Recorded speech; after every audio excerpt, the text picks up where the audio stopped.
Europe 1. Le grand direct des médias, Jean-Marc Morandini. 2 mois après les attentats de Charlie Hebdo, Envoyé spécial consacre ce soir une enquête à la protection du journal, un journal menacé depuis près de 10 ans. Un reportage réalisé par Première Ligne, la société de production voisine du journal. Certains employés avaient même été les premiers à pénétrer dans les locaux de Charlie Hebdo après l'attaque.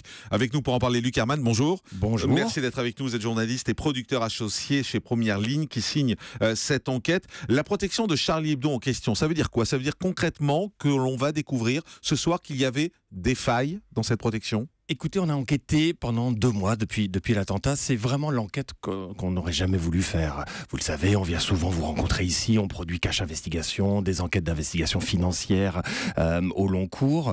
Et il se trouve que le hasard a fait que nous étions les voisins de Charlie Hebdo depuis 6 mois. Ils avaient emménagé juste avant l'été. Et il y a eu une succession de choses extrêmement étranges dans l'immeuble depuis 6 mois. Des voisins, des membres de notre équipe qui ont vu des choses bizarres dans l'immeuble, qui nous ont vraiment poussé à faire cette enquête et à ce soir révéler certaines failles, en tout cas un sentiment d'impréparation et du fait que les autorités ont considérablement sous-estimé la menace terroriste contre la rédaction de Charlie Hebdo. Vous parlez de choses étranges. Vous pouvez nous donner 1 ou 2 exemples de ces choses étranges?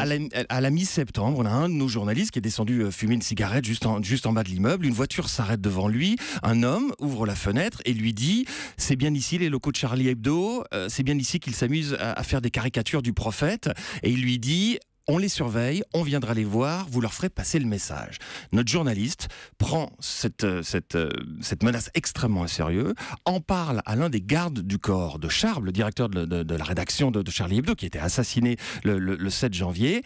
L'information est, semble-t-il, vérifiée par la police, qui nous explique que a priori l'homme dont notre collaborateur avait donné la plaque d'immatriculation n'était, semble-t-il, pas menaçant, et puis ça s'arrête là.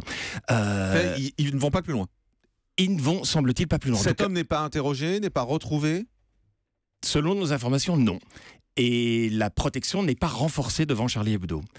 À la mi-décembre, un voisin de notre immeuble me raconte qu'il a rencontré un homme agressif, qu'il reconnaît après le 7 janvier comme étant Hamedi Koulibaly, le 3e tueur, l'homme de l'attaque de l'hyper-cachère.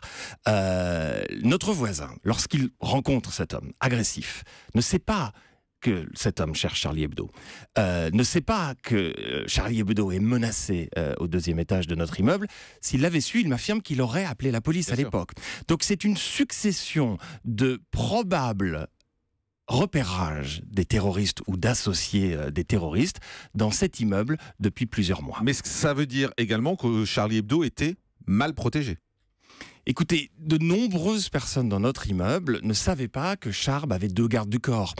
L'équipe de Charlie Hebdo était extrêmement discrète. C'était un drame absolu pour les 10 morts dans cette rédaction. Je comprends qu'ils étaient très discrets lorsqu'ils ont emménagé dans cet immeuble. Notre sentiment, après 2 mois d'enquête, c'est que la présence policière était extrêmement discrète. Certaines alertes ont probablement été ignorées ou pour le moins sous-estimées.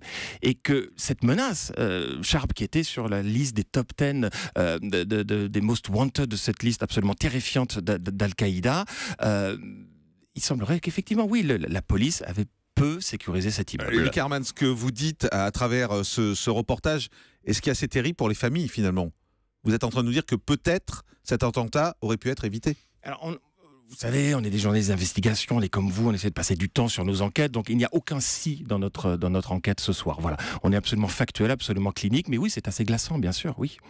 Ça veut dire qu'il y a eu une défaillance au niveau de la sécurité, une défaillance au niveau des forces de l'ordre, au niveau de la police. On remonte jusqu'où? Jusqu'au ministère de l'Intérieur? Oui, on les a longuement rencontrés. Alors malheureusement, ils n'apparaissent pas dans le reportage ce soir. Ils n'ont pas souhaité apparaître devant notre caméra, mais on a longuement rencontré des policiers d'élite, les responsables du service des gardes du corps, des responsables de la sécurité publique, de la préfecture de police de Paris, qui nous ont vraiment expliqué que la menace contre Charlie Hebdo, selon eux, était plus faible ces derniers mois, et que la présence... Il y avait une voiture de police, par exemple, tous les jours devant l'entrée, comme aujourd'hui. j'arrive à Europe 1 ce matin, votre immeuble est très sécurisé. Cette voiture de police est restée tout l'été, au mois de juillet et au mois d'août, et puis s'est arrêtée au début de l'automne.